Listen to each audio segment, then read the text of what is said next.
In this episode of Lake Log, I'm going to learn a lot without really going anywhere and by thinking small.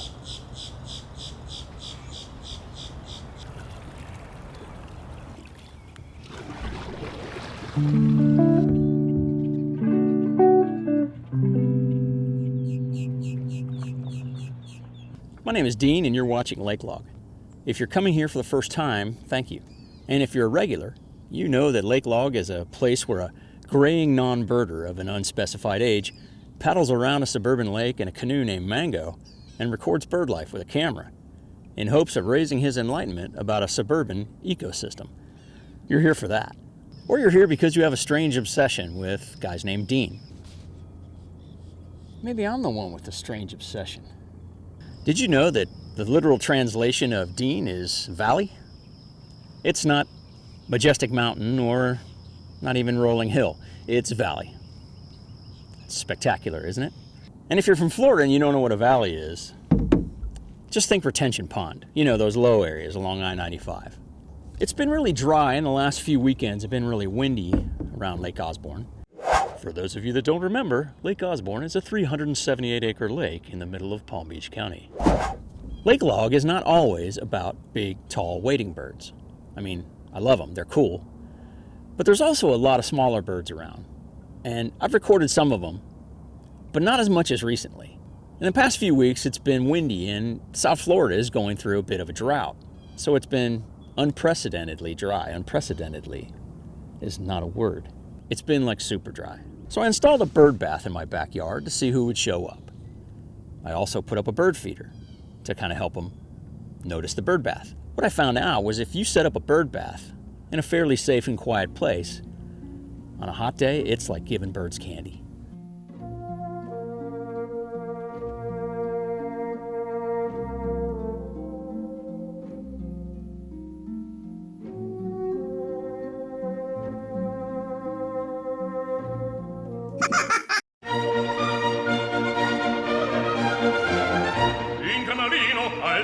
Una gran festa fa preparar. Se tu rimpiazza qualche ragazza, te con quella cerca menar, te con quella cerca menar, cerca menar, cerca menar. Senza orrore nella danza sia, il minuetto, chi la follia, chi la lemana, para velar, il minuetto, para valar, chi la follia, para valar, chi la lemana, para valar. E più da tanto dall'altro canto, con questa quella può amoreggiar, amoreggiar. Alle malisa domani mattina una decina deve aumentar.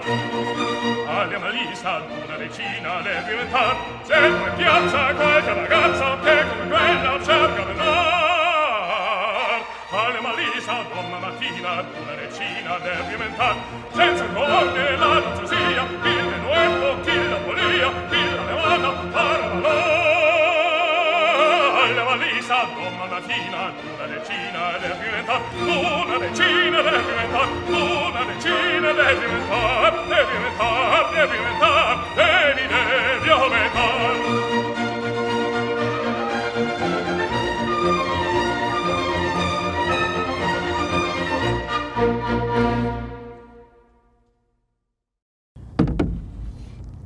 If you want to set up a bird bath in your backyard, you can't just stick out a bucket of water.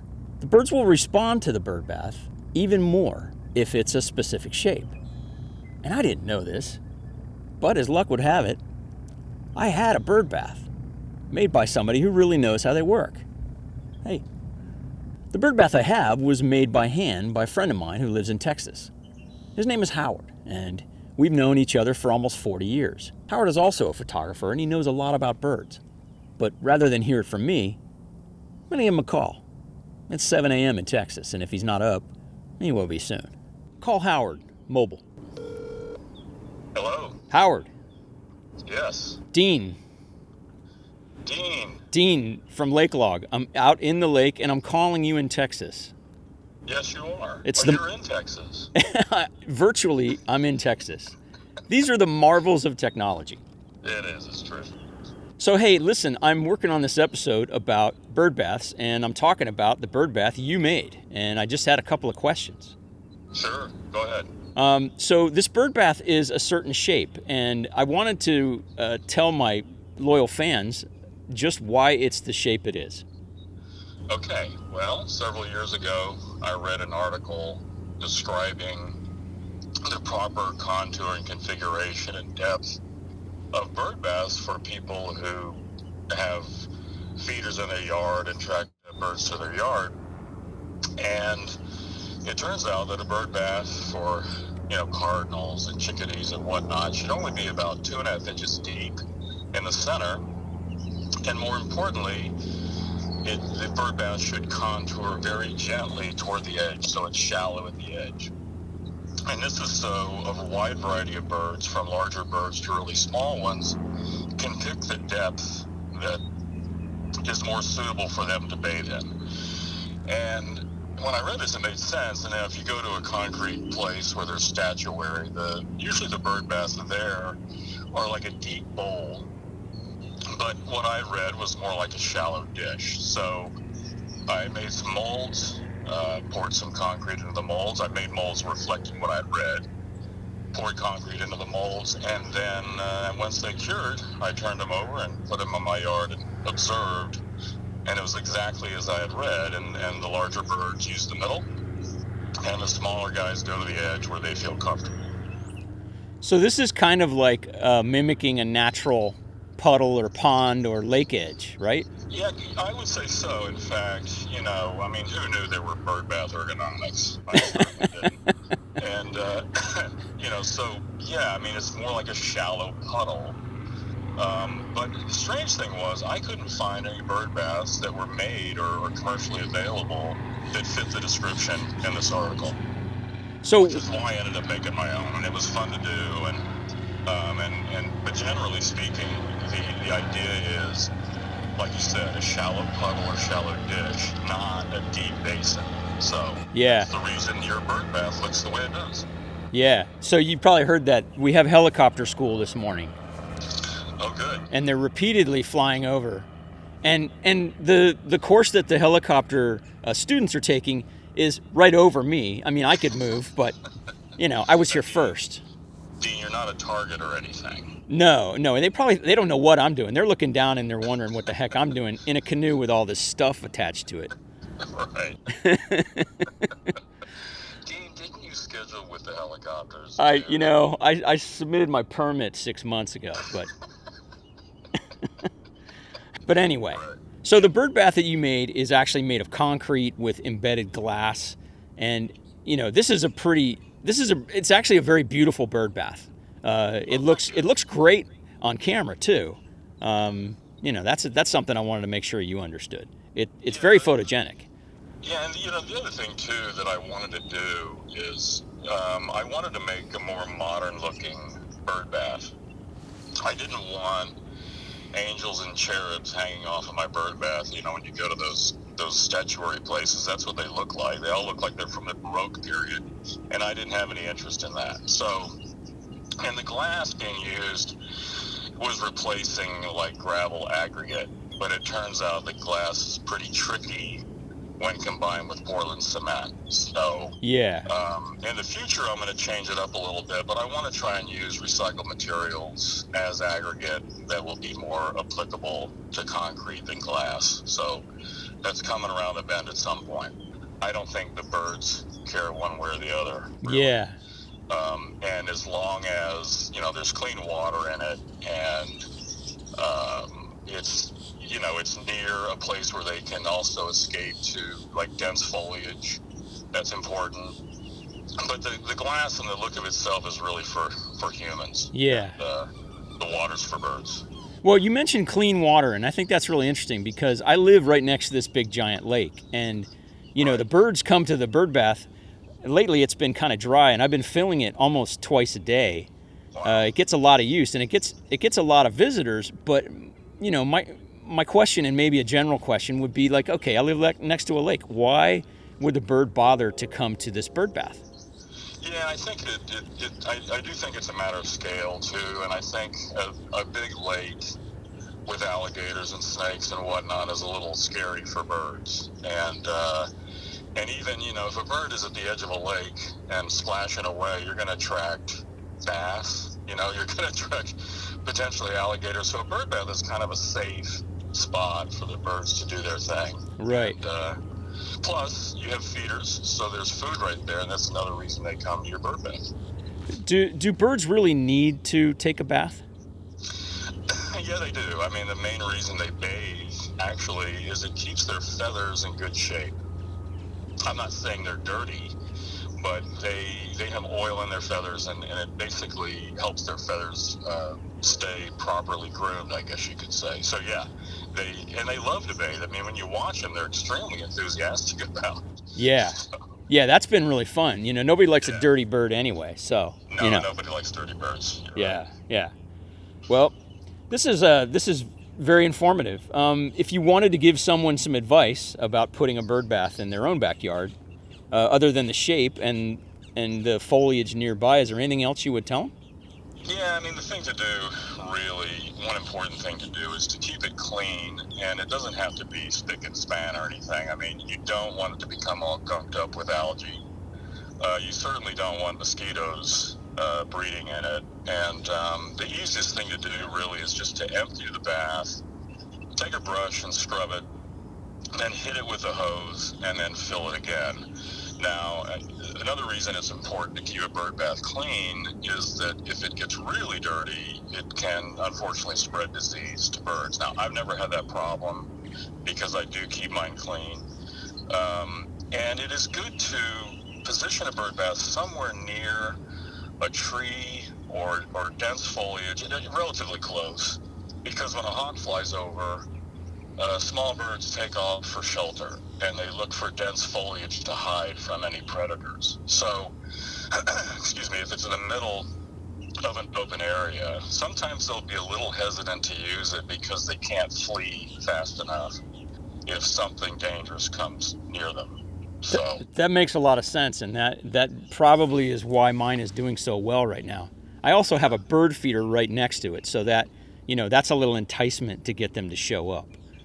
Right, and the thing too about cleaning bird baths, it's also important to keep your feeders clean, especially sometimes after heavy rain. If you ever notice mold growing around the port of the feeder, that means that water got in there, and then the seeds started to mold. So what you would want to do at that point, unfortunately, is just empty it, throw that stuff away, and then clean it a little bit and refill the seeds again. So because they just won't eat them. They won't eat them, and the other side of that too, Dean, is that that can spread disease as well. I'm not trying to sound doom and gloom here, but you just want to keep things fairly clean for them so they don't get sick. Basically. Yeah. But yeah, I mean, it's, you know, it's just common sense about it. If things look a little gunky or moldy, you want to take care of that. So. Well, you know, this is the science of bird baths at 7 a.m. in Texas and 8 a.m. in Florida, roughly. Yeah. Who'd have thought? Yeah, I never thought. I mean, I've had a lot of interviews over the years, but this is by far the most interesting. Certainly. Yeah, my view's pretty good, and here comes the helicopter again. You know, I don't know how many loops this student pilot has to do before he gets his license. I think it's 150. Probably. Yeah. Yeah. I was actually thinking about that earlier. I don't think I would ever want to be a helicopter instructor. No. I mean, that's gutsy. Here's the thing. Never get in a helicopter that has a sign that says student pilot. Just don't do it. That's good. All right. Oh, I'm going to let you go. I got to paddle out of here. It's getting hot. So thank you again. Did we cover things enough, though? I think we did. Yeah, I think we did. And I hope to educate other people as I'm educating myself. Sure, certainly. Because I'm not a birder yet. Not yet. Are you there? Yeah. Did you lose me? Sorry. Okay. Something's breaking up just a little bit. Yeah, it's the damn helicopter. Yeah. Okay, man. Listen, have a good rest of the day, and I look forward to seeing the edit of this next installment of Lake Log. I'll give you full credit. Do I have to call your agent? No, I've already alerted them. The bill's coming, so don't worry. All right, take care. Right, Dean. Bye-bye. Take it easy. Bye. Hey, let's fly over that guy, see what he's doing. Well, that's it for this episode of Lake Log. Thanks again for watching. You know, if you decide to put a bird bath in your backyard, if you have a backyard, if you decide to put a bird bath in your yard, or even if you have a yard or don't have a yard, you also get to realize, and not realize, when you have wild animals in your own yard, you'll be giving the birds a small piece of paradise. No, it's not that. You're not doing that. If you want to watch there's a deeper satisfaction. At least I get that comes with the knowledge that you are terrible. You know, you'll be doing the birds a small favor, but the benefits to you are the peace and tranquility, and the tranquilness. Okay, well that's it for this episode of Lake Log, at least this part of it. I'm breaking it into 2 parts. If you want to watch my bird bath without me rambling on, then watch the next episode. It's just my bird bath and the sounds of my backyard. And if you decide to put a bird bath in your yard, think about the things we talked about. Think about the shape and the location, and then sit back and let the birds come to you. There's a lot of benefits to this. The main one is the peace and tranquility that comes with the sounds of birds and the presence of birds, and the deeper satisfaction of knowing that nature is just not done yet. Enjoy your bird bath, learn something, and come back and watch another episode. That wasn't bad. I could use that. Anyway, am I a birder yet? I don't know. I don't think so, but I'm getting close.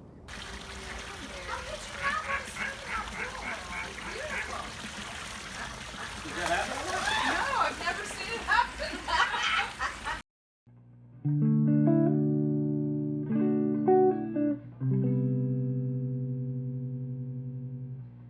happen.